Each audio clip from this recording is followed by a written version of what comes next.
UDF ಸರ್ಕಾರ ಸ್ಥಳೀಯ ಆಡಳಿತ ಸಂಸ್ಥೆಗಳ ಅನುದಾನ ಕಡಿತಗೊಳಿಸಿರುವುದನ್ನು ಖಂಡಿಸಿ ಎಲ್ಡಿಎಫ್ನಿಂದ ಪೈಬಳಿಕೆ ಗ್ರಾಮ ಪಂಚಾಯತಿಗೆ ಪ್ರತಿಭಟನಾ ಮೆರವಣಿಗೆ. ಕೇರಳದ ಪ್ರಸಿದ್ಧ ವೈದ್ಯರತ್ನಂ ಆಯುರ್ವೇದ ಔಷಧಿ ಸಂಸ್ಥೆಯ ಗುಣಮಟ್ಟದ ಔಷಧಿಗಳು ಈಗ ಕೈಗೆಟಕುವ ದರದಲ್ಲಿ.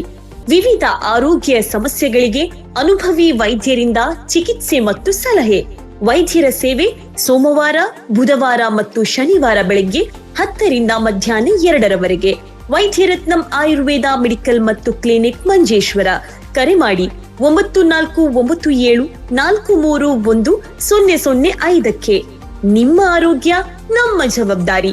ಇಂದೇ ಭೇಟಿ ನೀಡಿ. ಯುಡಿಎಫ್ ಸರ್ಕಾರ ಸ್ಥಳೀಯ ಆಡಳಿತ ಸಂಸ್ಥೆಗಳಿಗೆ ನೀಡುವ ಅನುದಾನವನ್ನ ಕಡಿತಗೊಳಿಸಿರುವುದನ್ನು ಖಂಡಿಸಿ ಎಲ್ಡಿಎಫ್ ನೇತೃತ್ವದಲ್ಲಿ ಪೈಬಳಿಕೆ ಗ್ರಾಮ ಪಂಚಾಯತ್ ಕಚೇರಿಯವರೆಗೆ ಪ್ರತಿಭಟನಾ ಮೆರವಣಿಗೆ ನಡೆಸಲಾಯಿತು.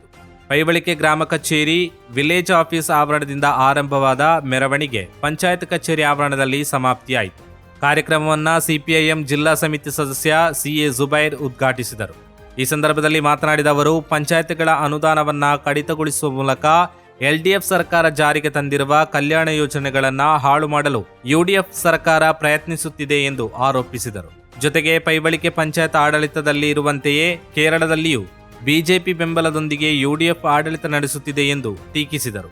ಪಿಎಂ ಶ್ರೀ ಯೋಜನೆ ಹಾಗೂ ವಕ್ಫ್ ವಿಷಯಗಳಲ್ಲಿ ಸರ್ಕಾರ ಕೈಗೊಂಡಿರುವ ನಿಲುವು ಸಂಘ ಪರಿವಾರದ ಅಜೆಂಡಾವನ್ನ ಜಾರಿಗೊಳಿಸುವ ಪ್ರಯತ್ನದ ಭಾಗವಾಗಿದೆ ಎಂದು ಅವರು ಹೇಳಿದರು.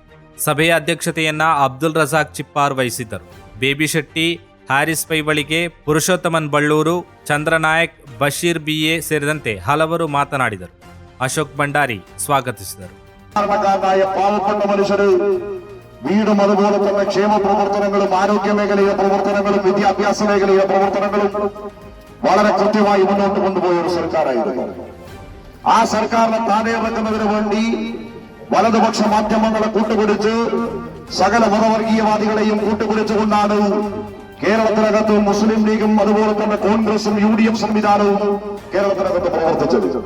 ഇവിടെ നേരത്തെ സൂചിപ്പിച്ചപ്പോൾ പറഞ്ഞു, കുമ്പള പഞ്ചായത്തിനകത്ത്